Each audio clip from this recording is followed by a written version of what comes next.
Brenton, if it's okay, I'll just quickly read out your bio. Brenton Williams grew up in southeast Queensland and the Northern Rivers. Brenton then decided to obtain his builder's licence and started a small family-owned construction company. This was put to good use through the numerous floods the region has seen from volunteering and providing specialist skills during the flood cleanup and rebuild. Brenton has also shared his knowledge and skills mentoring women, I think that's supposed to read men and women? Or women and women in need to get some basic construction skills to help them get into the construction industry. Brenton has 3 boys to his long-term wife, who's with us tonight, and like many others, was awakened during the pandemic from law enforcement overreach and countless hours waiting to cross the New South Wales-Queensland border. He knew things needed to change. The path to becoming a freedom fighter had begun, and now Brenton is ready to take things to Canberra and rebuild this broken system.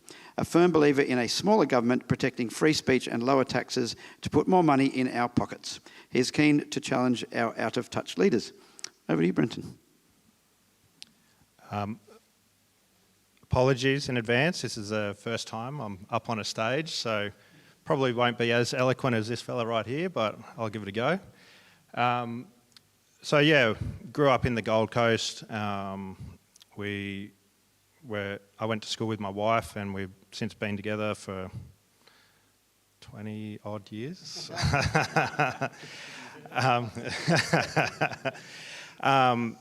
Where we finished school, went through all that, and then we travelled around the country, working in the construction industry, from Darwin, far north Queensland, to did a stint in Perth and then Sydney, and then after probably 10 years or so of being out of the region, we just had the calling to get back home. So we, through I suppose we call it now, a bit of divine intervention, the company that I was working for got made redundant, and that gave us a chance to kind of reevaluate what we were doing, and we got out of the soulless city of Sydney. So we used that opportunity to come up here. We started our own construction business that's been going pretty well for the last 5-6 years. We've just had our eldest son, who's 16, he started his apprenticeship with us, which was always kind of our goal, to try and brainwash our 3 boys to step into the family business when we can retire and travel around and they can keep bringing in the money, which is, see what happens. So yeah, and then my calling to this situation was, I guess, started off during the whole pandemic thing, just feeling that there was a lot of overreach and a lot of liberties that we lost through that period, and then just poor handling of numerous situations that could have been so easily resolved with a different outcome for everyone. A lot of heartache, a lot of pain, a lot of missed opportunities by lots of people. Yeah, so I think that was the first thing that kicked me into gear. And then when the floods happened, we were pretty active in that. We were lucky enough to have a vehicle that was in high demand, that we could help a lot of the SES out and the communities get supplies into pretty remote areas. And all of a sudden we rocked up. We were in Mullum at that stage. We rocked up to the community centre where the group was set up, where all the donations had come, and then all of a sudden the government was coming in and it was getting shut down, and they took all the donations. So we had a mad rush to try and get those supplies into the communities where we knew it needed. And during that takeover where the government was helping, we lost a week and a half of getting supplies out to people. So that kind of made me think that we don't actually need as big a government as we need. The community, when needed, just gets in, gets it done. We look after each other, and I think we can do as good, if not a better job. So that's kind of where the path took me. Still working full time, so I'm a little bit tired. I've been up early on the tools all day today, so excuse me if you get a bit of a yawn every once in a while. You aren't boring me, I'm just a little bit tired. So yeah, and was a little concerned, I guess, getting a request like this, because I grew up with no faith. Like my family was not a believer, and I feel like our generation, we kind of grew up in the first attack on faith. I think like a big push towards, you know, the shutting down of faith, which my wife and I have been questioning that kind of conditioning that we were brought up in, and thinking that there's a higher calling, or there's a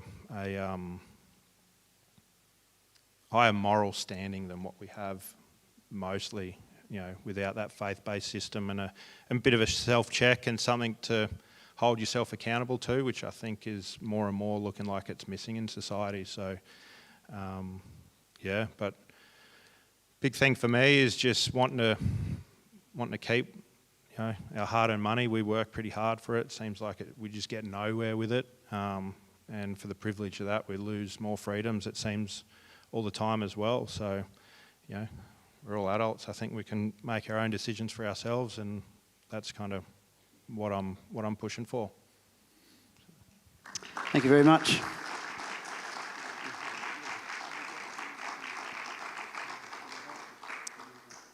So the third candidate tonight, Andrew Grady from Family First. Just a quick bio. So Andrew has been married to Myra for 51 years with 3 adult children. Myra is with us tonight. He has worked mostly in the construction, has owned and run a small business for several years in Grafton. Andrew believes that we need to get back to basics.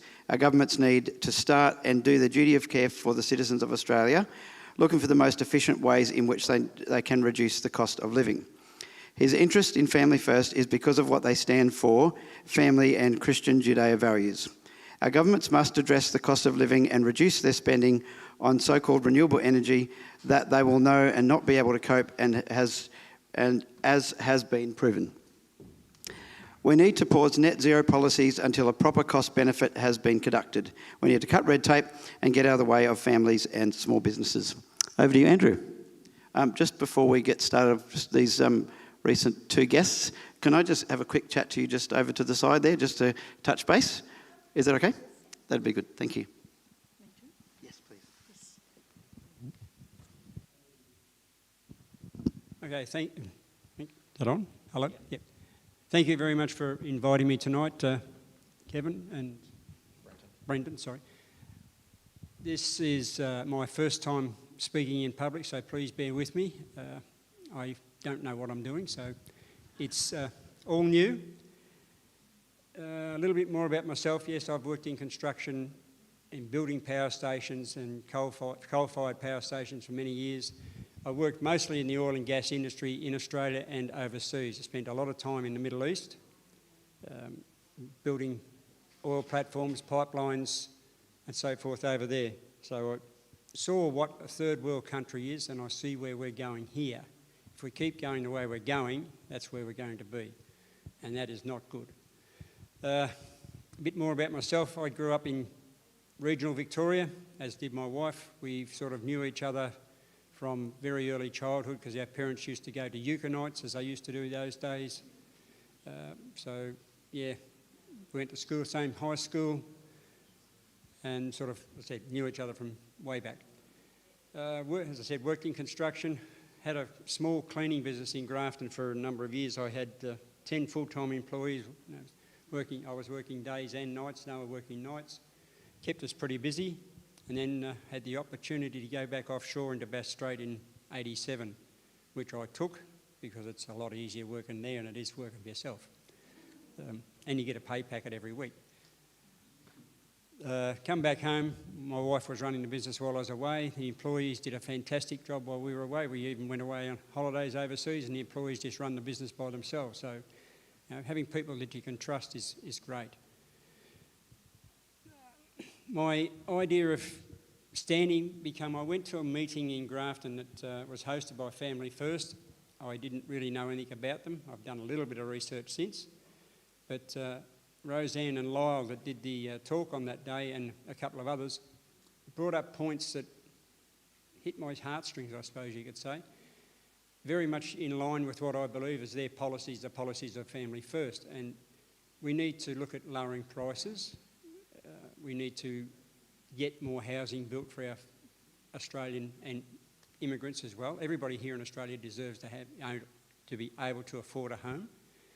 And to do that, we need to look at getting rid of some of the red tape, release more land, and get building. From what I understand, I won't go there.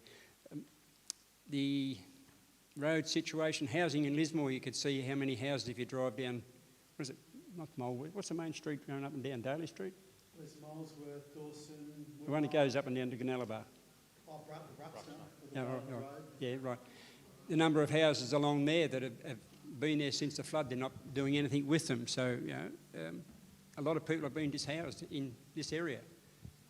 Quite a few have come to Grafton, quite a few have moved elsewhere. So we need to do something about that. We need to be able to lower the prices to get that done. More about me, I've been married for, nearly 52 years. So 3 adult boys, never see them because they're away. They all live in Queensland. It's just been a fantastic lifestyle, and I just feel very moved towards what the policies of Family First are. So, Thank you very much. It's great. So we've also got with us tonight, if you'd please also welcome Jennifer Baker from the Australian Citizens Party here with us, and Donna Pike from the Trumpet of Patriots that also are going to give us a 5-minute speech as well. Would either of you particularly like to go first? There you go. Thank you. Hello. Well, I grew up in Casino, moved away, and 4 years ago moved back to this area after 20 years in Sydney. I'm a grandma, a mother. I have 3 grown-up children and a stepdaughter. I've always been very community-minded in the RFS, the CWA. I've been in the RFS for over 20 years, and I've supported the Australian Citizens Party for the greater part of that time. I never necessarily envisaged being a candidate, and anyway, I succumbed to pressure. I thought, if we want to change, you have to be prepared to put your head above the parapet. Scared senseless, so I am a Christian, and so pray each day to stay on track and not get overwhelmed by everything. And why did I suddenly put my hand up? Because I am concerned where the country's going, the cost of living. My grandchildren that range from in utero to their late 20s, particularly the younger ones, I don't know how they're ever going to afford a house. The cost of health and education, it's just all blowing out, the general cost of living.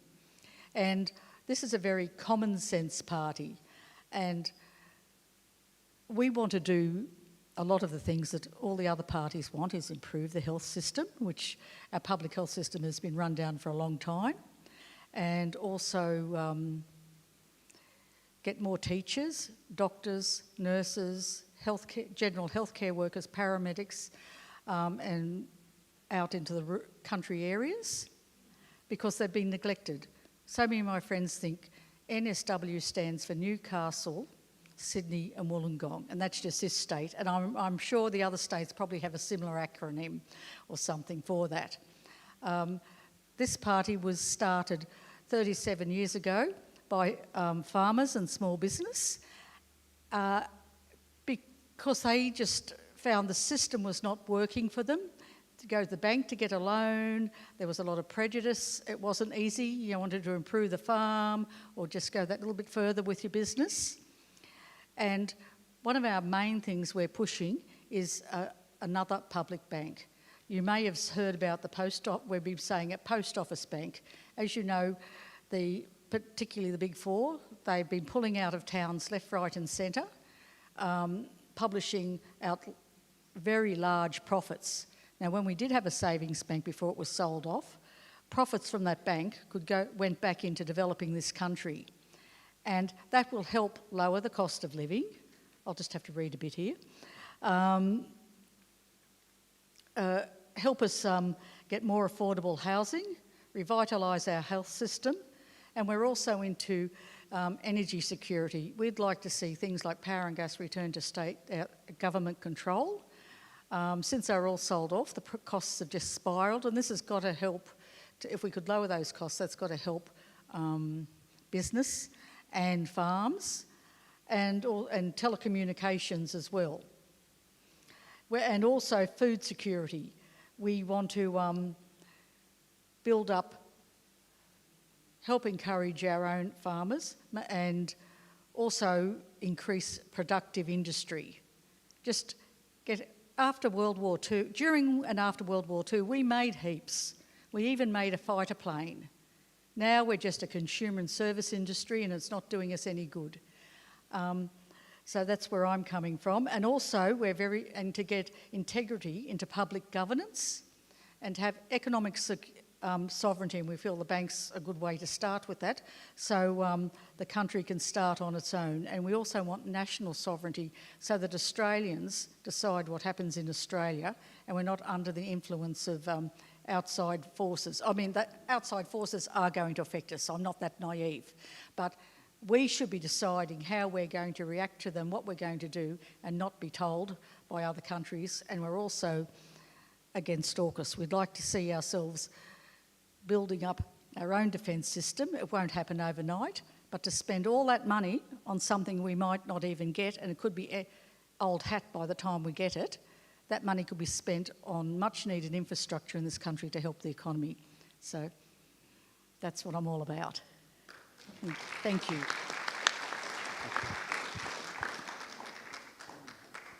Thank you, Jennifer. I'm going to hand the microphone over to Donna now to give us her 5-minute speech.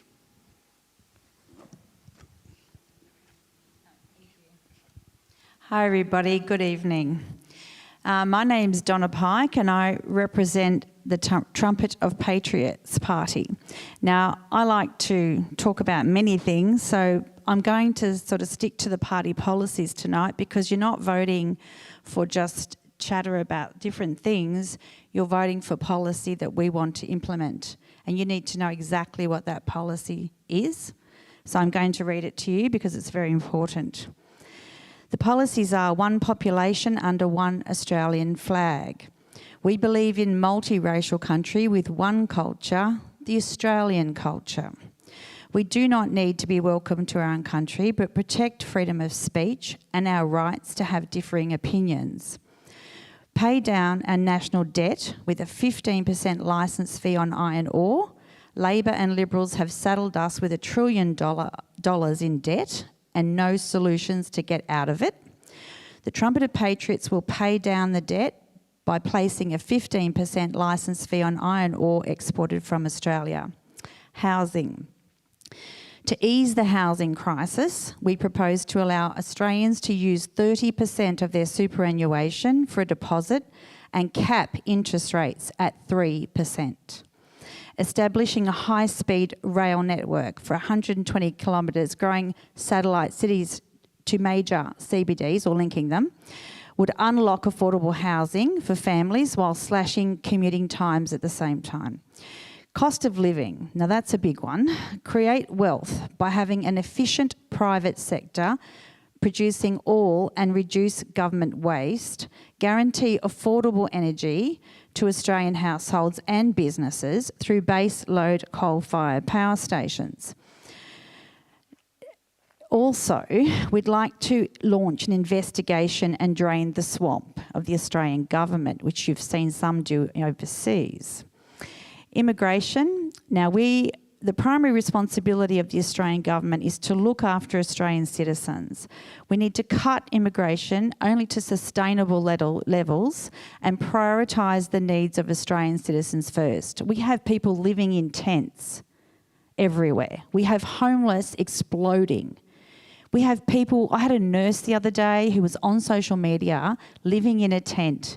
And she's going to work and she's working on people in a hospital but living in a tent in this country. An Australian nurse. That is just not acceptable. It makes me angry, sorry, but it really does. Where has our society gone? Net zero. We need to exit the Paris Agreement. This agreement ensures Australians economically destroys itself with unreliable high energy costs. Australians cannot run off unreliable wind and solar, which need replacing every 20 years and end up in Australian landfill. We also need to repeal the ban on nuclear energy. We need to have something that's going to work. We need to make sure that Australia never, ever loses the freedom of speech and the freedom of choice for fundamental rights in Australia. We have been dictated to by unelected bureaucrats from the WEF, the UN, and other people in other countries that have told us to lock down, to do things that we are now finding have devastated our country. Never again will we ignore our doctors and our scientists. We need to listen to our professionals and save our people so that we do not end up in the disgrace we ended up in during COVID. Digital ID. Do we really know what that is? Who's been to China, where everything you do, say, and post is totally tracked? Do you want your body tracked? What you do, what you say, where you go, what you post, scrutinised and maybe be a jailable offence? Do you want your fellow person turned on you or you turn on them based on your social media credit? Are you going to pay with your credit card a product and then that product say, oh, sorry, you can't buy this week. You've reached your social credit score and you are unable to purchase that item anymore, because that could be coming. We need to make cash compulsory for all businesses, and we need to make sure we do not let digital identity and the CBDC come into this country and destroy our financial system. We need to stop ruining our children. We need to get the woke agenda out of our schools. We need to stop trashing Australian history and the roles of our forefathers. Schools should be focusing on reading, writing and arithmetic, not ideology. Protect the rights of the parents as the primary caregivers for your children, because you are the parent. It's all gone way too far.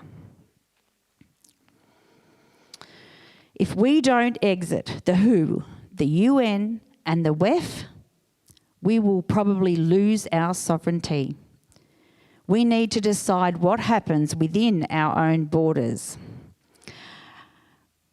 We cannot have unelected globalists and their bodies dictating how we run our nation and our lives. Have you ever looked up the young global leaders?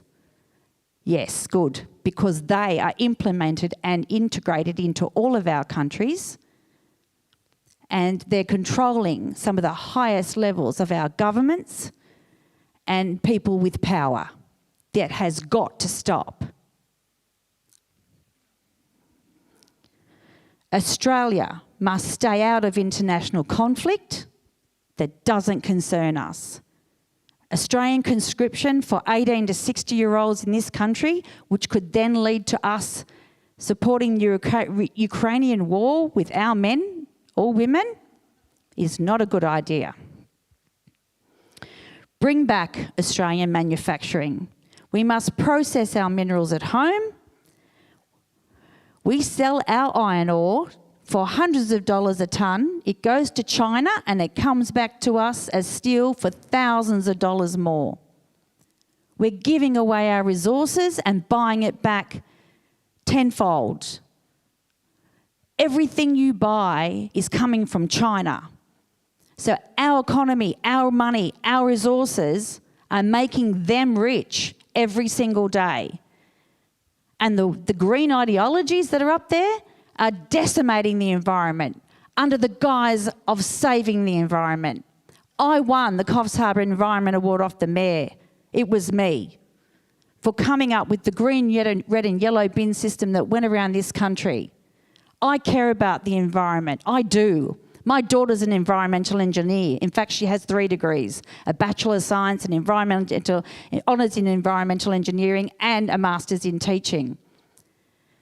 I do care about this environment. My children, 2 of them have Indigenous heritage. We are not a racist country. We're in favour of everyone being in Australia and supporting everybody in the best way we can. But if we can't keep putting up with this ridiculous policy that's going forward, you will not have a country left. We are all in dire straits trouble right now. And I've driven 2 hours to come here tonight because I am passionate about what I do. And as far as I know, I'm the only one who has pledged to donate 1/3 of my wage back into the Page community so that I can support people that are struggling with homelessness or people that have got, youth suicide prevention groups, or people that have got problems with alcoholism, all the problems that society has put on our people. Because it's time to flip this narrative and to save our country. And I'm prepared to put my money where my mouth is. Who else is here prepared to do that? Thank you. No, that's a bit over the fire, but thank you very much for that impassioned speech. Can I also say that I wasn't invited here tonight. I was left out, but I did find out about it, and I do thank Kevin for at least letting me know about it. And I drove 2 hours to make sure I was here. Thank you. Well, thank you very much. Appreciate it. I'd like for those that may have stepped in after we put the slide up, if we can put up that second slide again, please. Just a reminder that if you'd like to submit some questions, that if we get some time nearer to the end, we're going to move on to the next session where there's 5 questions that we've given that don't necessarily have a comprehensive coverage of all of the issues that we might want to talk about tonight, but they are a couple of pointed questions that we're just going to get each of the candidates to provide a short answer, around about 3 minutes, if that's okay. We'll just pop that first question up there. I'll pass that one to you. I'll just flick that switch there for unmute. If I can get that first question up there, I'll just read it out just so it's clear for everyone to see and to hear. So for each of the candidates, I'll just read the question out once and then we'll pass the microphone around to hear your answers. So how will you protect the individual rights of religious freedom, expression and conscience, and the right for parents to raise and educate their children in accordance with their faith? Look, I'll keep this quite short, Dave, because obviously we're going to have to move this very quickly. Look, I'm happy also, now's not the time, but happy to speak to any of you when and if appropriate. I think in a church it's nice to talk about your faith journey, and I'm very happy at another time to talk about my faith journey with you in more detail than I will tonight, because I think that's important to understand anyone who's standing for public life about their attitude, what their faith journey is, how they see Jesus, how they see the importance of that eternal life, etc., to what we're doing here on this worldly plane. So I'm happy to do that at another time. But I want to segue that because I want to talk about, obviously, then religious freedom, what we're talking about here. Having taught in a faith-based school, I think that the faith-based schools and the choice of having that is exceptionally important. Obviously, having been to a faith-based school as a child and obviously taught in one, that is integral as part of the education system, and it implements its way through that, and in fact have taught religious education within that. So it's important to me. I understand the importance of it to families and the importance, I think, to our country that choice is there and protected. Just to segue briefly, Dave, I want to talk about one of the bills that I saw Labor and the Greens try to bring in the last parliamentary period, was the misinformation bill. Now, I think it was the most dangerous bill I ever saw. It was giving, Donna alluded before to, faceless, if you like, bureaucrats or unelected officials. That was giving the power to some unelected person who could choose whether what anyone put onto social media was misinformation or not. Now, this is dangerous stuff. I segue into that because it's about freedoms. We're talking about religious freedoms, but wanted to segue that. I might not get the opportunity later to speak to all the other questions, but I also will fight for religious freedoms, for people's freedom of speech, and protect that legislatively to my dying day, because people have literally fought wars and died to protect these freedoms for us. And I just wanted to I think it was very important to mention the misinformation bill as part of that answer. Thank you very much.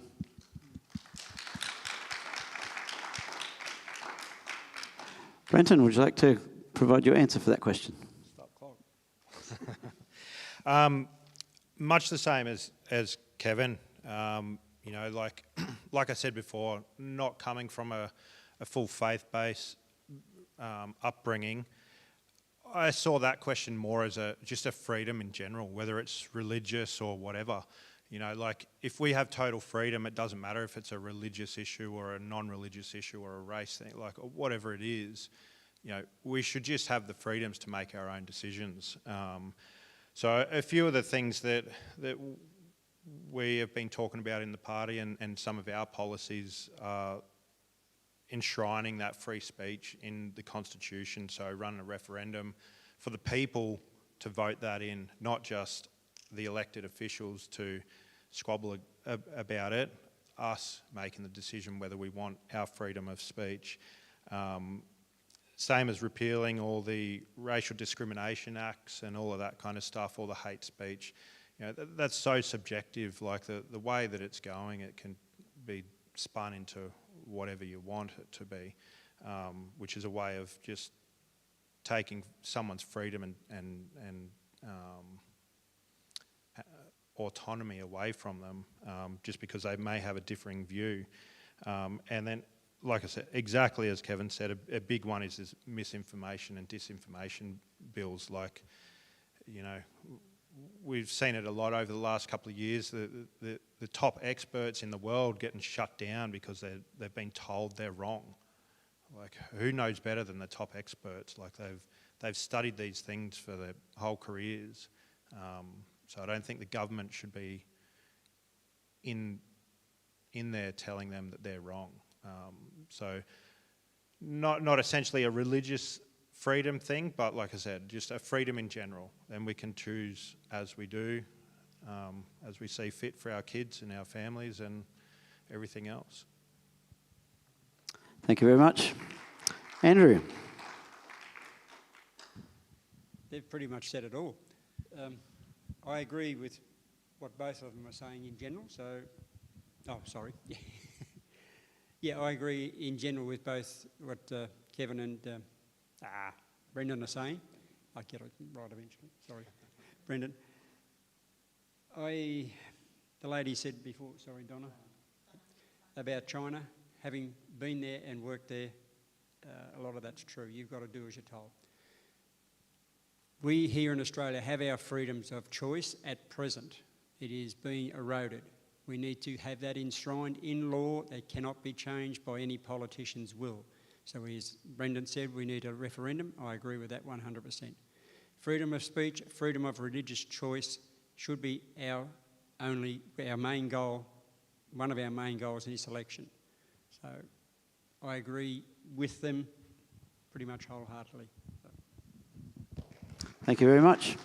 And just to be transparent, the other two ladies who joined us a little bit afterwards didn't have the opportunity to review these questions. Well, that's good. So I just want to give you the opportunity to provide some answers if you would like, but there's no pressure because you didn't have the advantage of having seen these questions ahead of time. Okay, fantastic. Just wanted to give you the choice. Okay, over to you. I firmly believe in religious freedom. And with that, I want the right to practice my faith, go to the church of my choosing. And if our party is very big on civil liberties and freedoms, and just as a little segue, protection for whistleblowers. So when somebody does put their hand up to say a wrong has happened, we should investigate the wrong, not persecute the person who let it out of the bag. And we have to become a country, we need to respect one another. God gave us all free choice, and you might not agree with somebody else's choice, but it's their right to make it as long as it doesn't impinge on your freedom. Martin Luther King said, with freedom comes great responsibility, and we need to treat other people how we would like to be treated. So I'm not of the Muslim faith or a Hindu or whatever, but those people have a right to practice theirs, and we should be able to send our children to school wherever they want. I went to faith-based schools, so did my children. And where else? Education. And it comes back to what Kevin and Brendan said. We also feel very strongly there have been a lot of, over the last few years and during COVID and so-called terrorists, I'm not saying there wasn't a terrorist threat when we had all the ISIS and everything was in the news a few years ago. There was a lot of knee-jerk reaction by the government of the day, anti-terrorist laws, anti-this, anti-that. And a lot of those laws were unnecessary because we already had laws to cover that. And now we've got this convoluted system that impinges on our rights to say this, do that, and the law on all of this, and then we probably do need a referendum. So it's all revised and simplified and plain and easy to understand. It's just a complicated network of laws that have had things added on to them and that, and this needs to be resolved. Thank you.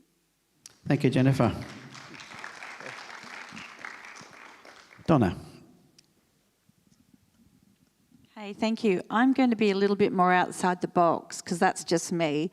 I just want to make a point that I wouldn't be here, I don't think, if it wasn't a spiritual intervention. I think I have a destined role to play in what's happening in society in this day and age right now, and I think I'm here for a reason. I just want to say that.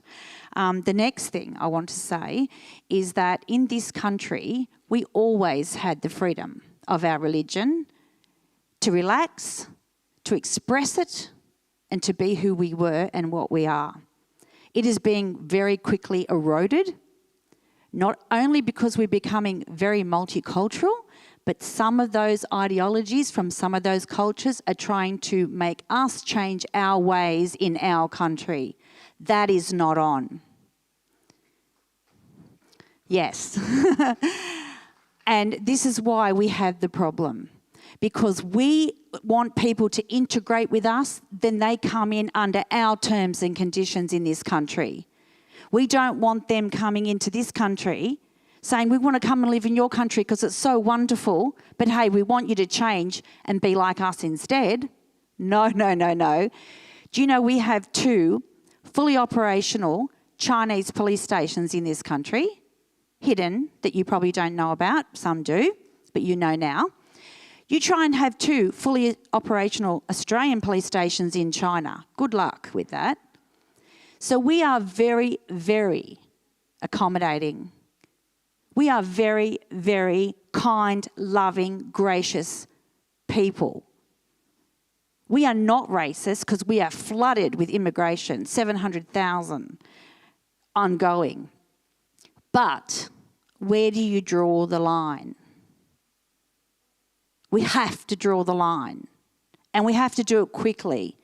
We had women that are 80 years old being, excuse the French of the children, but physically hurt on the news the other day by people that have come into this country. We also have people that have been let out of prison with a full rap sheet, without ankle bracelets, and Kevin will know this because Pat has admitted it on video at one of our meetings down south, the national member, that they are roaming around our communities and we don't know where they are and we don't know who they are and they're not being monitored and they've been set free. And this is what's happening to our elderly, to our children, and to our communities. It is not safe out there, and I'm happy to say that. We need to get our safety back, we need to get our priorities back on track, and we need to make sure this is Australia for Australian people. Thank you, Donna. And yes, I believe in your choice to practice your religion. Yes, I do, 100%. Thank you very much, Donna.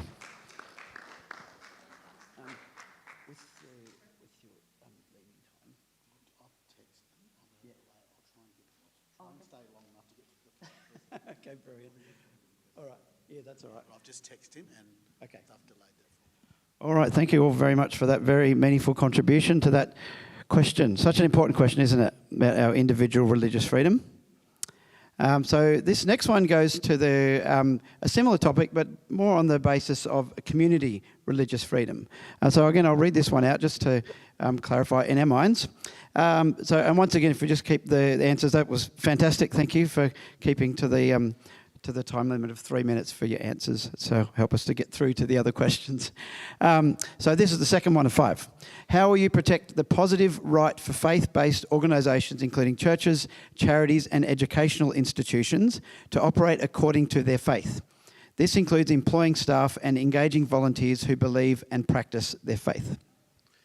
Look, I'll keep this very brief as well but I will make the point, we have a federated system with our state governments, as we know, and local council and federal, which complicates things. But, what we're talking about here, as we all understand, within, whether it be a school, whether it be a religious institution, you want the staff, the teachers to be congruent, obviously, with the teachings of that organisation, which obviously we would support. We've seen, I think, a good precedent just recently in Queensland. There was a bill called the Respect at Work, which was a Labor bill, which was going to, I think, threaten that option or compromise that situation. The LNP government over there have reversed that bill. Because again, it contained repressive religious restrictions and impacted parents' rights and practice their faith. So understand where that's coming from and obviously supportive of that. I am going to get political at the moment. I'm going to say something that to Jenny and to Donna, and I think it's important to highlight this because I won't necessarily get an opportunity to do this later. We are all obviously centre-right parties up here. You would see from freedoms and talking about faith that we agree on it. I have preferenced all these people up on this stage before Labor and the Greens because I think they threaten that. Donna and Jenny have preferenced Labor and or the Greens before me on their ballot papers, and that's, if they don't win, that's where their voting will go, which I think is exceptionally compromising everything they're saying tonight when they're preferencing Labor and the Greens over myself. Thank you, Kevin. Over to you, Brenton. It's going to be pretty quick, my response to this as well, because it's fairly similar to the last question in the regards to, it's from a libertarian kind of point of view, everything should be privatised. The government should have the smallest possible influence on the community as possible. So, the church, whether it's a church or a business, essentially a church is like a business where it does employ people. They should be able to do what they like. Like I employ people that I choose fit for my business. Why should not any other business? So as far as it being faith-based or any non-faith-based business, it's the same principle. The owners, the CEOs, whoever it is, should have the right to hire who they seem fit, not just filling a capita of they need to employ such and such, or it's looked as racist or whatever the other ists it could be. If you're fit for the role, you're fit for the role. If you're not, you're not. It's as simple as that, and it should be left to the people doing the hiring and firing. Thank you very much, Brenton. Andrew. As I said, it's pretty much been all said. Yeah, I do agree 100% with what they've been saying there. Faith-based schools and organisations where you're employed because of your faith, I do believe in. If you can't do the job, then you're gone. But if they should have the right to choose who they employ. If they want faith-based teachers, then they should be allowed to have faith-based teachers. That's what I firmly believe. And the same as Brendan said about employing people, quite often it's being pushed onto the schools that they are not getting the people they want because they aren't faith-based, and quite possibly they aren't quite as well qualified for the position. Because a faith-based school, you need to have your faith in Christ to follow along the ethos of the school, the church, or the organisation that is employing you, if it's a faith-based building, a faith-based organisation. That's my personal belief. Thank you very much. Jennifer. I feel very strongly about this, particularly schools, because bringing up our children is our job, not someone else's. And if you choose to send your child to a faith-based school, you have the right to expect that the teachers there are going to reflect the same values that you have and that of and the same faith. And the school should not be forced to employ somebody who lives and espouses something that is totally contradictory to what you believe. It all comes back to personal freedom. We have a right to send our children to the school of our choice, and we have the right to protect them while they're young and they're growing up from ideologies that we don't want them exposed to until they're old enough to make their own choices because they've been informed. I feel if schools, faith-based schools, are forced to employ people who behave and speak contrary to that faith, my rights as a parent are being impinged upon, and my children will suffer for that. It all comes back to, as everyone else has said, freedom. And if I can't expect to be employed at a place that my beliefs are totally contrary to theirs and jump up and down that, oh, I'm not being treated fairly. There's lots of other places I can go and work, and yes, schools and churches should not be forced to employ somebody who has a totally contrary outlook on life, because then our rights, and everybody jumps up about rights, but people of faith are under attack every day, and that has to stop. Thank you. Thank you, Jennifer. You're right to tackle this one too. Thank you, Donna. Hello. Where do I start with this one? I was in total shock when I found out that there was a kitty litter bowl, water bowl in the classroom and a kitty litter tray in the girls' toilets at the high school. I was in shock when there was an Australian teacher that identifies now as a cat teaching students. I'm like, do cats teach? I didn't know that. So we really need to think about the balance. I don't mind what you identify as. I don't mind what your preferences are. I don't mind what your sexual or behavioural preferences are, but keep them private to yourself like everybody else does. Why can't we all accept what we are, who we are, and how we behave, but all accept each other's privacy at the same time and our own beliefs and our own choices? You know, if we are going to have a new integration of people that decide that they're either not female or male, then we have a unisex toilet plus a male and a female. We don't want men going in to women's toilets. We don't want men in women's sports. We do not need this integration. It is wrong.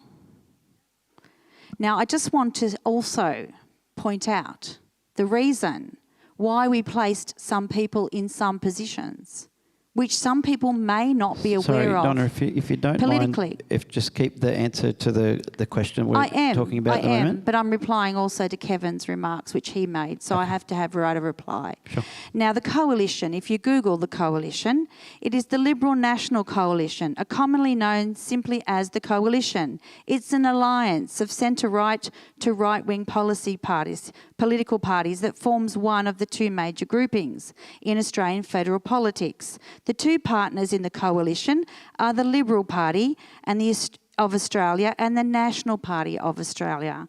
They are aligned. You need to know that. Okay? So when I say we put the Liberal, the Labors last, because they share the same policies, then that's what we did. Because we want the people that are independent, that are the minor parties to get up the top, because it's the only way we're going to have change. The last three, excuse me, I didn't interfere in your comment. I let you speak. Now, the thing is, if we keep going the way we're going to get the same. We've had 3 years of hell. We don't need another 3. The only way to get change is to choose differently. We're not preferencing anyone. If you have a look at our Senate paper, which is why I pulled it out, we don't preference, and I've got them here for you to take with you. In the Senate, which is the power of our politics, mind you, not the House of Reps, it's the Senate, we do not preference any of the major parties, period. In fact, we're the only party that doesn't. They're just about all directly or indirectly end up a Liberal or Labor vote or Greens vote, all of them. We are the only ones that don't. Can we please leave it at that? We'd like to keep the focus on the questions at hand. Yes, please. but they need to know the truth. Yeah, Thank that's you okay. very much for listening. Thank you. We'll pass it over to Kevin. We'll move on to the next of our questions, our third question, which is certainly pertinent to each and every one of us, I'm sure. So if we can have a think about what will you do to ease the cost of living pressures on individuals and families, especially those most at risk?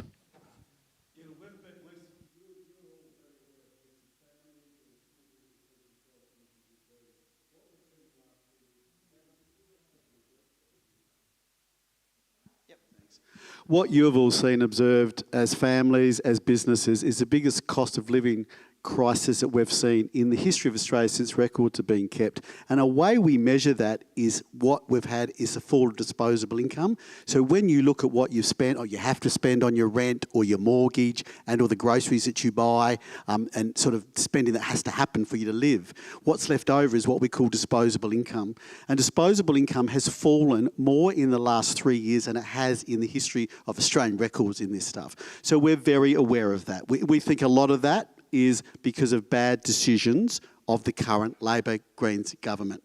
So, you know, a couple of measures that we've said that we will do. One is the halving the petrol tax. That'll save $15 every time you go to the Bowser. The other is a tax cut that we want to give immediately as well. Our energy policy, we have a gas reservation policy that we're looking to do to reserve Australian gas for Australian consumers, which we will think put downward pressure on your energy bill as well. So I think that's important. I'll probably leave it there, Dave, so we can move through this. But Donald, I am going to pick you up. You have to preference people in the House of Reps. And if you win, good luck to you. But if you don't win, your preferences, the way you've done it, you've got Labor and the Greens above me, which means your preference will end with either the Labor Party probably or the Greens Party. And that's every time you hand out and the person follows that. If you don't win, that's where the vote will go. And these people need to know that. Thank you. I just encourage us to keep to the questions at hand, if that's okay. Brenton. Yeah, so I mean, we're a young family. We've struggled to get our place, no matter how hard we've worked, but we got there. And being a builder, you know, I see it firsthand with that as well. Like some of the jobs that we go to, I don't know how people actually afford to do it because of the cost of materials and blah, blah, blah, and all of that. So a big thing that adds up into that, the cost of everything, is the multiple taxes that we pay on things, whether it's a GST or your income tax or your licenses, your words just escaped me, but one of the other several taxes that we pay. You know, so when we're taking our income home, we're not taking that much home. So all our taxes are going to these multiple double ups of federal government, state government, council then has a little part of the same thing. So we're paying for the same role 3 or 4 times with less and less efficiency in those roles.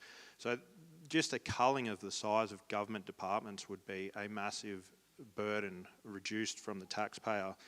You know, things that could change quickly, raising the tax-free threshold to $50,000, $100,000 combined for couples. You know, I know that's something that myself have personally struggled with. I've worked hard and made good money on wages. My wife's raised the kids, and we got punished for it because I got myself into good jobs and earned good money and paid extortionate amounts of tax. So that's a big thing as well, being able to combine taxes. You know, we could quite easily reduce the tax rate to 20% with a belief that it could be reduced down to 10 quite easily. And we've got a little bit of time left. Yeah. Yep. Same as super. Super's essentially another tax that just burdens us with another 10% of our wages gone. I know we would have appreciated our super being available to buy a house now, not when we're 65 and don't have kids in the house. So, you know, even just the ramping up of the ATO staff over the last, few years is just astronomical, and all they're doing is chasing more debts that they're creating. It's a self-fulfilling prophecy for them. So they put more staff on, they need more taxes, puts more hurt on, then they need more staff. So it's just draining us empty. So yeah, I could go on, but I'll let someone else have a go. Thank you, Brenton. Andrew. Okay, taxation is a good one. What Brenda was saying about bringing it down to 20%, I do know many, many years ago there was a man that put to the Australian government about reducing payroll tax and wages tax to 10%. And he actually used to work for the ATO. He left the ATO, went out by himself and ended up owing the government millions and millions of dollars. This is going back somewhere into the early 60s, late 50s, I believe. But if we've reduced the amount of payroll tax and personal tax down to 10 to 15%, people would know exactly what they've got, they would know what the disposable income was, and they would be able to buy what they needed to buy, because the cost of living would be, their costs would be known. We have a GST, which is 10% on some things, not all things. What I don't understand about that one is that if you buy something second-hand, someone else is going to charge you another 10%, so it's already been paid twice then. And I found this out by buying some second-hand things, and I've had to pay 10% on top, and it's already been paid the first time round, so the government's getting it twice. As for families, I believe that they should be able to split their income to ease their tax burden, and that's one of the things that the Family First Party would be looking for. We need to walk away from the Paris Agreement. This will make a big difference to the cost of living in Australia. With the renewable energy costs that they're pushing out there from the Labor government, it is killing us. We don't need it. It doesn't work. They know it doesn't work. And every country in the world who has solar and wind has a backup. And that backup is hydro. They know you cannot run on wind and solar alone. You must have a backup. We don't have a backup. What we need to do is get our coal-fired and gas-fired power stations up and running again. Can use the renewables, by all means, keep them there. Don't increase them. And get our nuclear power stations operational while we've got the gas and coal covering our needs.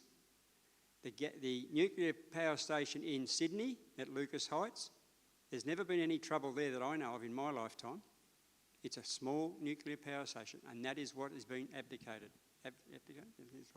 Yeah. So, yeah, that's about my bit on that. Thank you very much, Andrew. Jennifer. I'll try and be brief. As I said, we want to get a public bank back again so we can lend at a local, state and federal level reasonable home loans and business loans.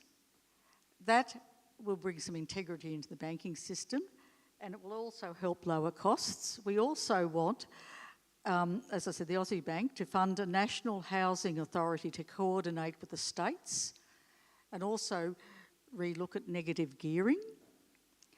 The way the system is at the moment, for investment, it makes more sense to people to buy up land and houses rather than invest in business. And we have to make it easier for businesses to get a loan so they can expand.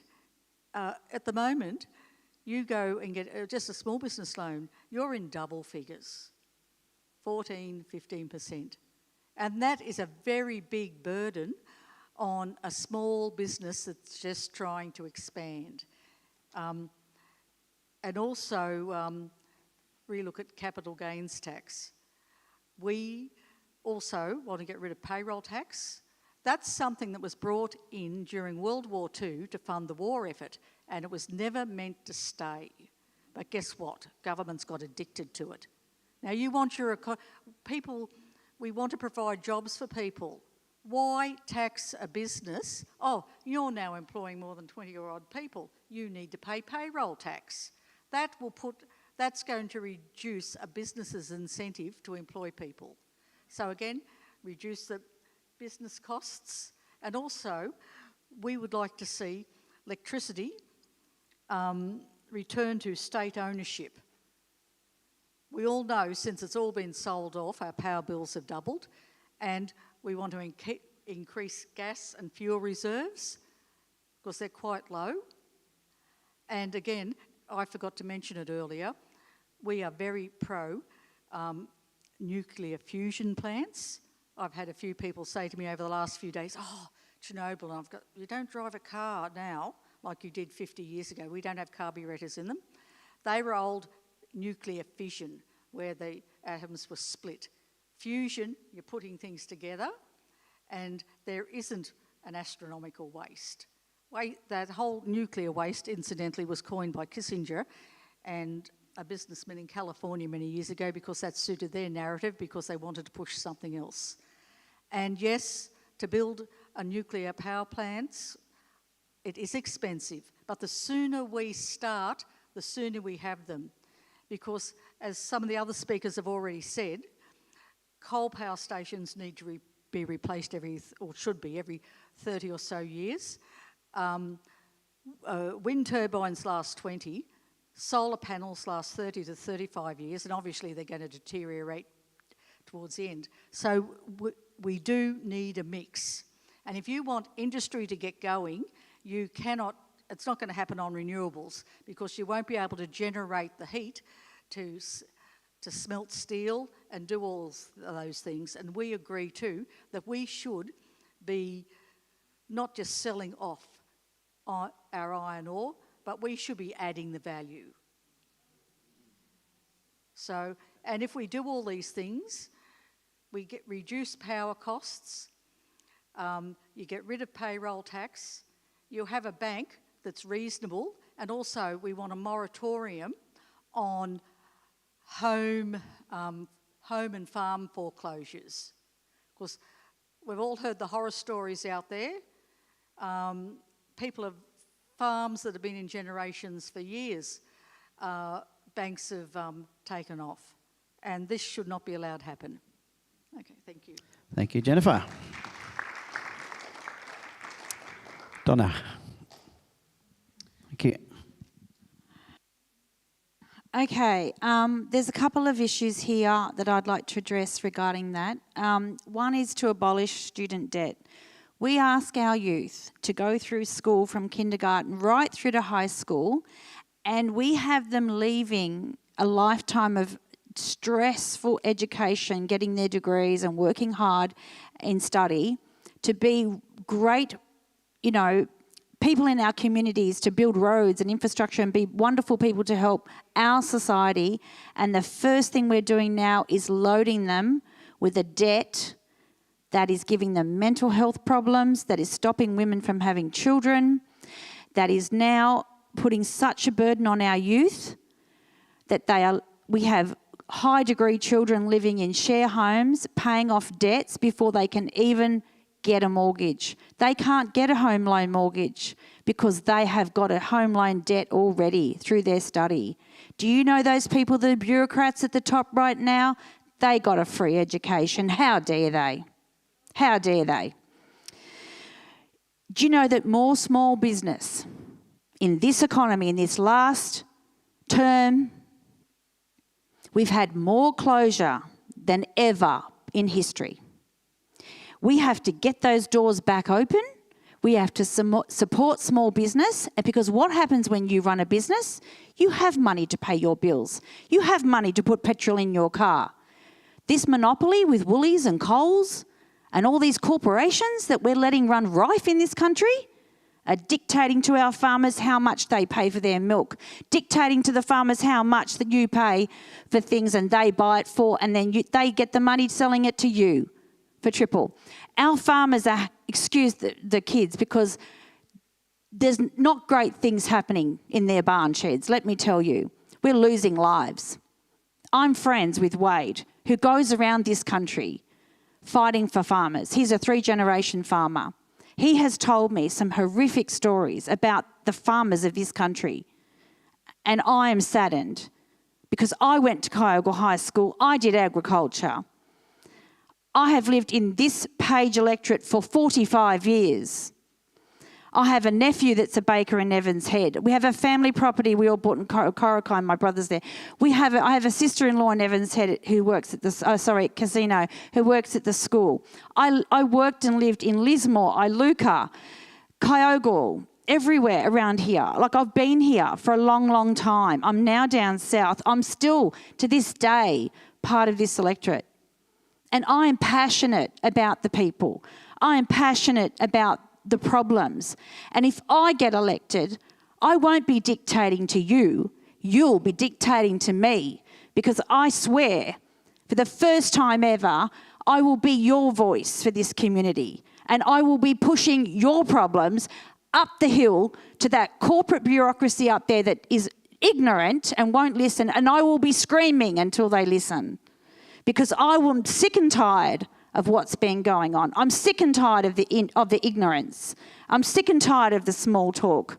And as you can see, I'm definitely not a quiet person.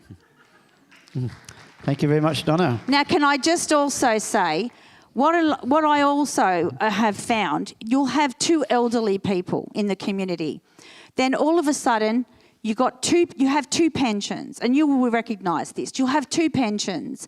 Then all of it, you're paying the car and the rent and everything with 2 pensions. All of a sudden, one of them passes.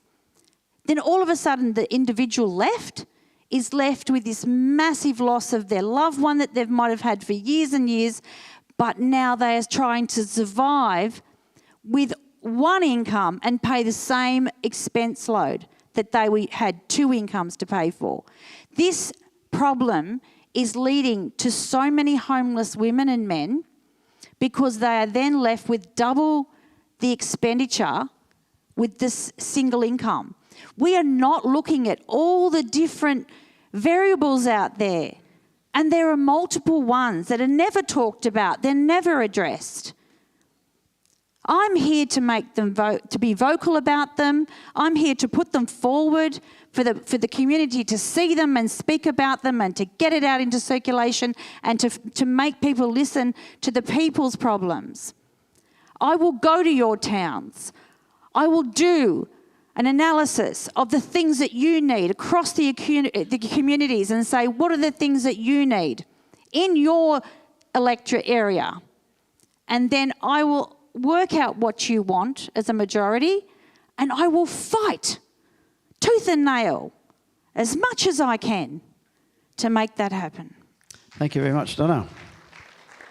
Right. We still have another 2 questions that we'd like to hear the responses from our candidates. How is everyone doing? Everyone still awake? How you going good there, Brenton, after your big work day? You guys all doing okay? Yeah, no, that's fine. I appreciate that you've been able to stay. I had to go earlier tonight because I've got another function. I was going to go at 8, but I pushed it back, but I do have to go now. So I'll quickly read out this next one, which actually speaks. I did see your question come up about gambling. Yeah, so gambling being, gambling, as all of you in a church who I assume are churchgoers, when we're talking about gambling, we're talking about an addiction. And addictions, we can all go to the source of what we think addictions are. And many of us have, or many people have addictions to certain things, and you would have your own ideology about where you believe those addictions originate from. With gambling, one thing we have done from opposition, it was actually a really passionate belief of Peter Dutton's, and in his first budget in reply speech, so the first time he was leader and spoke in a format like that, we moved a bill to ban gambling advertising an hour before, during, and an hour after sporting events. I have a son. I know I've watched him and some of his friends, especially at a certain age when they get the sports bet app. I think they're in many ways, we need to bring in more controls than there are with the gambling. That was one that we thought would work. While kids are watching sport, live sport, the ads come up, have a bet on the game, have a bet who's going to do the first this, the last of that, which we think, is, we weren't in favour of that. We moved a bill which unfortunately was defeated by both the Labor and the Greens, so that didn't go through. But I know it's a very passionate thing of Peter's and something that we would look to implement immediately. I am now going to apologise. Donna, thank you. Brenton, Andrew and Jenny, thank you. And Dave, apologies, but thank you for organising and thank you all for coming. Thank you very much. Let's give our gratitude to Kevin Hogan and his wife. And apologies, I've forgotten your assistant's name that came as well. But thank you very, very much, and all the best to yourself and, of course, everybody else for this coming weekend. And we'll continue with these last 2 questions. Brent? So,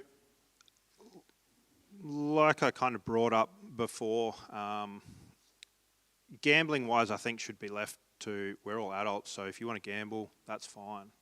If you don't, that's also... Yep. So yeah, I don't know what you've heard, but yeah, my belief is that adults should choose whether they want to gamble or not. I think the scary thing is that with the cost of living going up, gambling rates go up because people are getting desperate. They need an escape from reality. They think they could get that big win that might turn their things around. So I think if we ease the cost of living, I think we would see those rates go down. As far as advertising, I mean, I don't think it needs to be advertised or broadcast. People know you can gamble. We all know it. If you choose to seek it out, then that's your choice. I think the conditioning on kids, and it's not just gambling, I mean the conditioning that happens on our kids is endless, whether it's junk food, this or that, or toys, or whatever it is. It's warfare. So as far as advertising, I don't think there's a need for it. If you want to search it out. If not, just leave it alone. Yeah, that's pretty much all I've got. Thank you, Brenton. Andrew? Yeah, I agree in partly there, but I do agree that they do say that gambling is an addiction, I do know, I have seen, when I had my cleaning business, I was cleaning one of the clubs. And while I was there over a period of days, certain people coming in every day, and they were spending hundreds of dollars every day on poker machines. Now, that is an addiction. There is help available, but the people have to be willing to ask for it before they do any good. The advertising we see on TV with the horse racing, I think, should be totally taken away, the same as they did with cigarettes and alcohol. We don't need it, as Brendan said. If you want it, you can seek it out. But it shouldn't be allowed to be there. If it is going to be there, then after 10 p.m, not after 8 p.m. or 7 p.m, I think it is, whatever it is. It is too early. Too many children don't go to bed before 9 o'clock, so they're seeing this, and the more you see it, the more you want to try it out. Kevin talked about apps. There is some talk of making a control of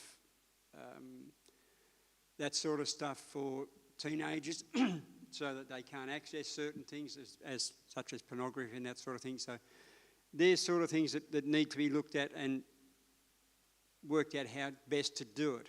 I don't know that answer, and I don't think anybody does at the moment.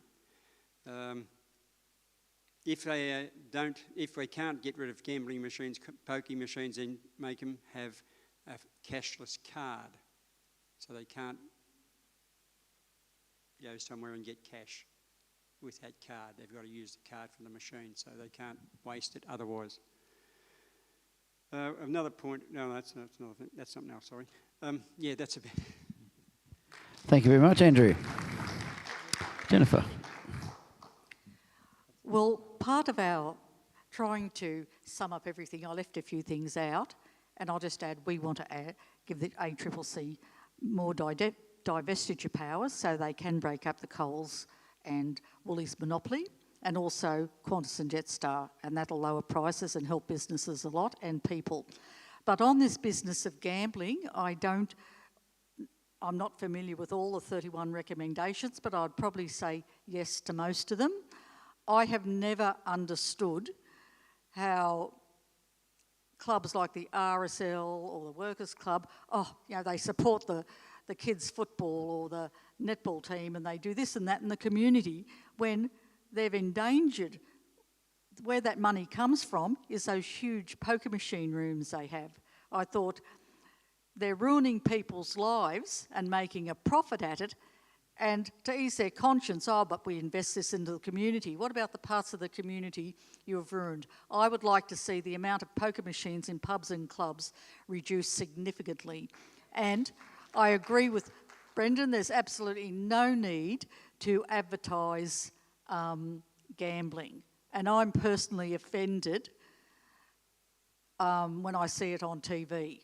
You know, you sit down to watch a movie, a sport. I'm not that much into watching sport, but if I was, and I'm bombarded with it, even when it's not a sports show, you are just absolutely bombarded with it. And even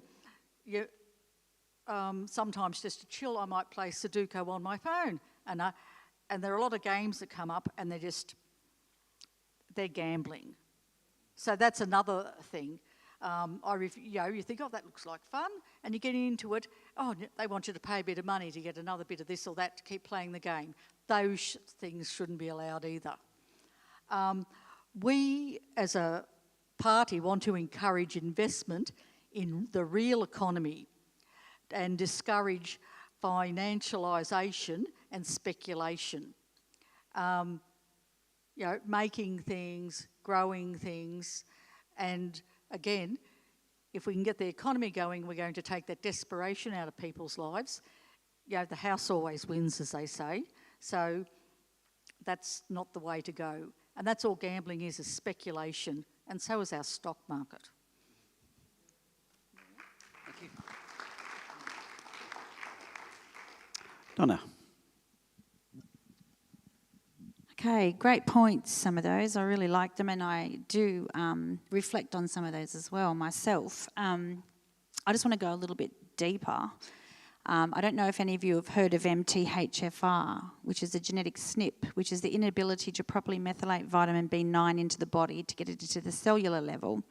So what we're looking at there is people with this genetic SNP have got the predisposition to be addicted to different things. I've put that out for probably 10 years. Now, we do have a natural base where you can actually be tested for this, and you can have one SNP from one parent or double from getting it from both parents, and that can increase the problem. You can get a pre-methylated vitamin B9 and supplement that vitamin B so that you then counteract the balance and you get the nutritional support you need.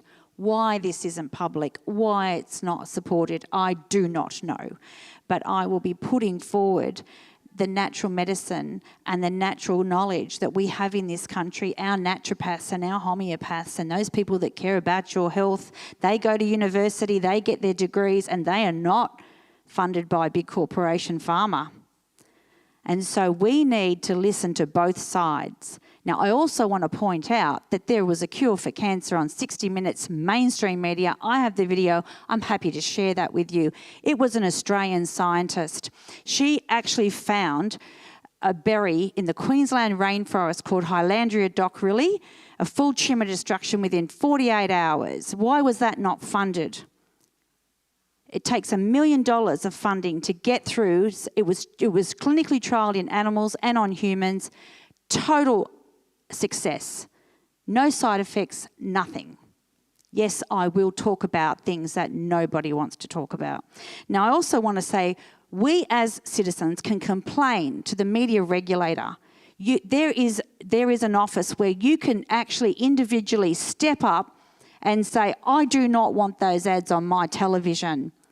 We all need to take charge. Don't just wait for your representatives to do something. You do it. I inspire you to do it yourself. You do have power, but you're losing it every day because you're not using it.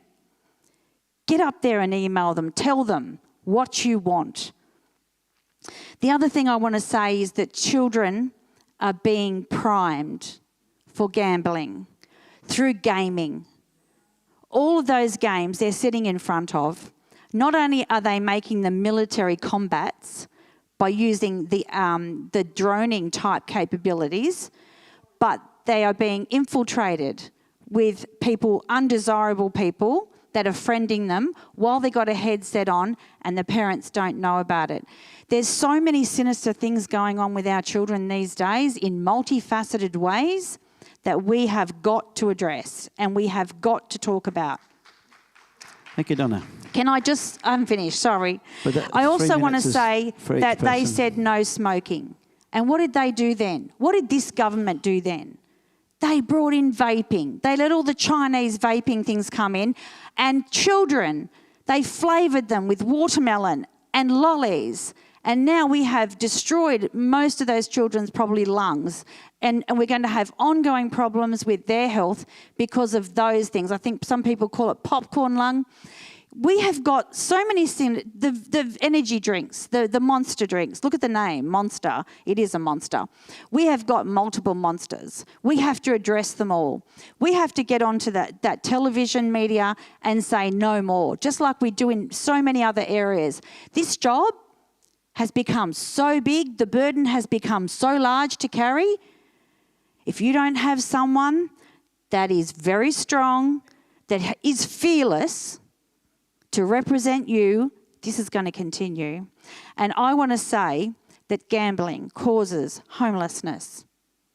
It stops food being put on the table so our children don't have a good diet. It's the reason for a lot of domestic violence. If we pull the pin on one thing, the ripple effect is massive. It mustn't continue on our mainstream television. It should stop. Or our sports. Thank you, Donna. Thank you very much. Okay, everyone good for one more round of questions? We've got the fifth and last question. All still engaged? Yeah? All righty. So we'll get that last one up. And this is, I'll pass that microphone to you, Brenton, if you want to be ready to take that first question. How will you ensure that persecuted religious minorities, those who cannot safely register with UNHCR, receive fair consideration in Australia's humanitarian intake and resettlement program? All right, pretty in-depth question, this one, or needs an in-depth answer to it anyway. So I'll keep it as I tried to keep it as quick as I could. So initially, I mean, from the libertarian point of view, we wouldn't want any involvement with any UN anything, any external globalist body that is going to tell us what we should do or how we should do it. So that's the first thing. The reason for that is because we need to protect our own sovereignty, and I think we need to be similar to a Switzerland where we're neutral. We're neutral and we look after ourselves first. So not to say that we wouldn't open up to refugees, but they need to be assessed on a merit basis. And the taxpayer shouldn't have to fund that in the sense that we can let these refugees in, but where do they live? How do they make income? How do they do this? I mean, so the answer to that would be to have them privately sponsored, whether it's a business or people that can do give to get these refugees in, and there's things done in the private sector that could gain funding, much like the churches do, or any NGO does. That way that we're getting refugees that are legitimate refugees and not just people fleeing bad decisions in other countries and bringing that here.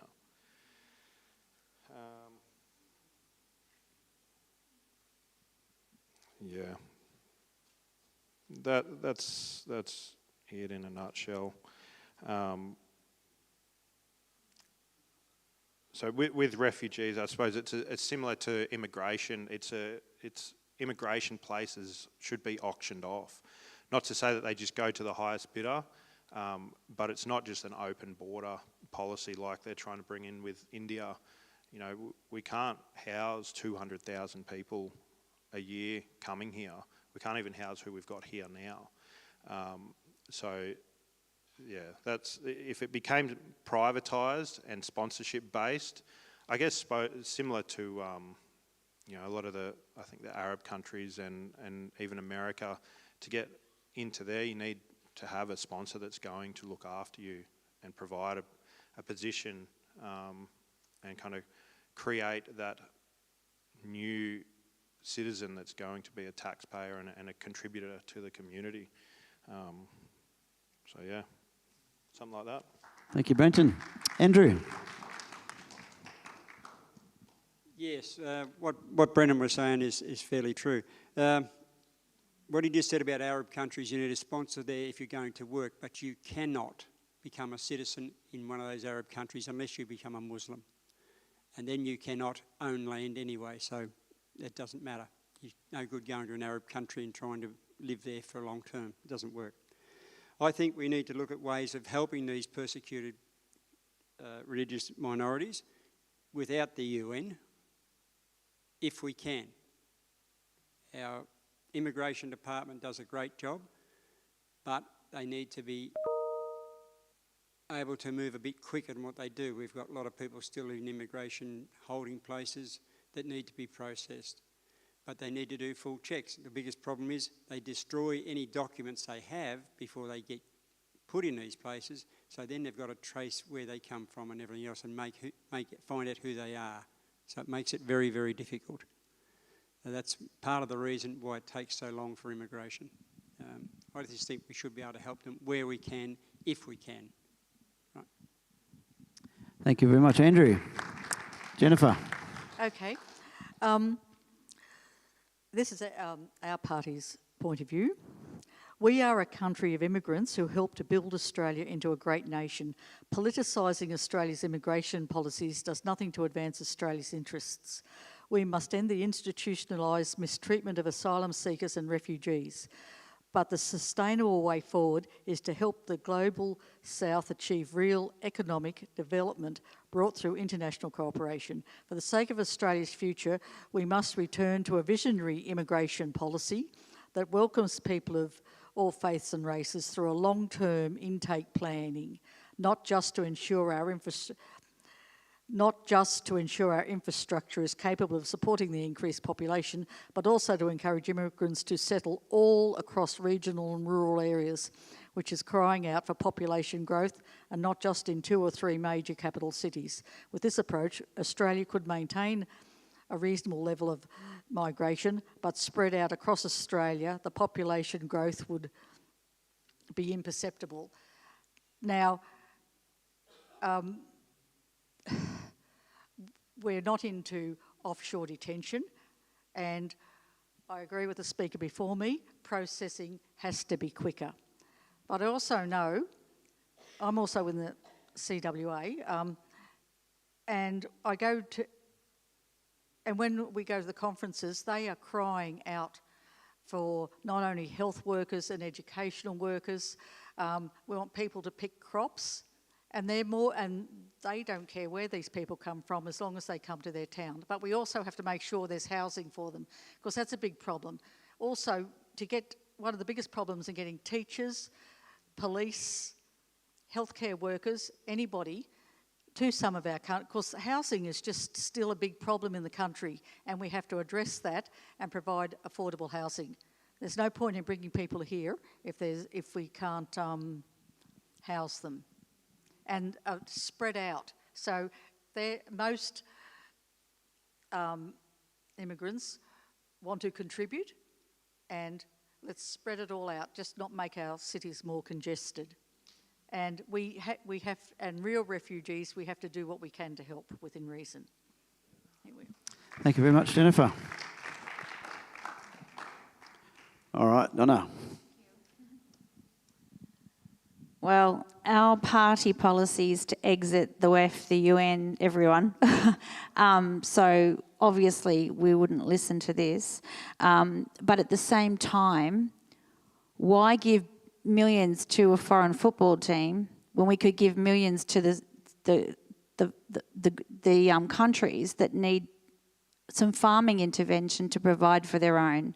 Why not give them the support that they need to sustain themselves in their own country so they don't need to be refugees in the first place? I mean, there's common sense things we could be doing. So really, at the end of the day, we have to look at all the different variables, but one of the things we also have to look at is the integration of the type of people that are coming through. Yes, I'm compassionate. Yes, there are refugees for good reasons and for valid reasons that need help, but if they're going to be let out with rap sheets and endanger our 80-year-olds, we've had 2 of them drastically harmed recently on the news, that's not okay. So we do have to put really strong measures in. There are very different cultural differences between countries. You go to Bali, you can't buy land in Bali if you're not Balinese. And they're like what we consider the third world countries, but they've got better rules than we've got. China can come up and buy everything, including houses, and leave them empty and go home while we're in tents. So it's all about balance. It's all about making sure the Italian families that came and the Greek families that came and all the people that came in the past, they integrated, they worked, they built homes. You know, we had Chinese settlers, we had all different settlers, but Jewish, everyone. But they didn't cause problems in our community. They didn't cause issues. We don't have the social problems we've got now back then because we made sure they integrated with us. We didn't have to integrate with them in our own country. At the moment, they're saying, we've got rights, you need to now integrate with us. And we're like, hang on a minute, what happened to Australia? Yes, we're multicultural, but where do you draw the line? So we're back at the line again. We have to, it's a fine balance. You know, there's compassion and there's common sense. And there's protection of our people first and foremost, and our children, who are very vulnerable and who we have also had really bad situations occur with our children in this country. Some of the things you'll never hear because they don't like to put it on mainstream media and let you be aware of it, although I am. I'd like you to Google on your phone tonight, after this meeting, how many children go missing in every country every year. And just see why hundreds of thousands of children are listed missing every year, not 5 years, not 10 years, every single year in every single country, continually increasing every year. Something's going on. Okay? We have to stop that. I used to be able to get on a bus and go down to the pool and come home on the bus on my own as a kid. I'm 60 next year. I have 9 grandchildren. I don't give a hang about politics. I don't give a damn about this government. I'm in here for the people, and I'm in here to fight for every single one of you, your children and your grandchildren, the same way I'm fighting for mine. That's why I'm giving a third of my wage up back to the community. This is not about a job. This is not about the notability of or you know, the glory. I don't give a hang about any of it. The people in this party, the people that are running this time, they're fed up. We're here to fight. Thank you very much. That's the last of our 5 questions, and I know that we did have a forum there with the slider question, but I'm just very mindful of the time. I honestly wasn't expecting to go to almost 9 o'clock. So what I might suggest to do, for the sake of giving honour to the people that have submitted questions, and I did see that there was a number have come through, is we do have the contact details of all of our, indeed all of our 11 representatives, and I'd be very happy to collate those questions and pass them on and see what responses we get back and find some way to get those back. But I'd like us to all just put our hands together with some gratitude for our 4 candidates and Kevin, who's already had to leave. So we just thank you very much, Jennifer and Andrew, Brenton and Donna. Thank you so very much for... I'm going to be available outside. I have a lot of information to share with you tonight. I'd love you to stop. I've got some papers and some different documents. I'd love you all to get a copy before you go. Sure. So please feel free to hang about. We've got the urn on, we've got coffee and tea. I bought some bickies to share and say g'day, and feel free to stay or go. I know you guys have normal lives as well as what you're doing, so we appreciate your sacrifice. And one last thing, just before we clear out, I'll just say a quick prayer for our evening and just give thanks to God, and then we'll call it a night. Okay. Father God, we're just so thankful that you love us. Thank you so much for the fact that you've revealed yourself to us and you've given us the capacity for wisdom and insight and to seek out truth, Father God, and most of all to know, God, that you are the source of all love. And God, we're just so thankful for this area in which we live, the region of Page. And Father God, we just know that this is a very, very tumultuous, very busy week, so much going on towards the election this coming Saturday. We just want to commit our entire electorate of Page to you. Every man and woman, everyone over the age of 18 that needs to vote, that everyone would do that voting with really good consideration, not in a hurry or flippantly, but be really, really careful, Lord, as you've given us the capacity and you've put it in our hands to make decisions about our nation. And we just thank you, God, for this opportunity tonight, and we just ask for your blessing upon everyone, particularly those that are travelling. And we just thank you for this evening in Jesus' name. Amen. Thank you, everybody.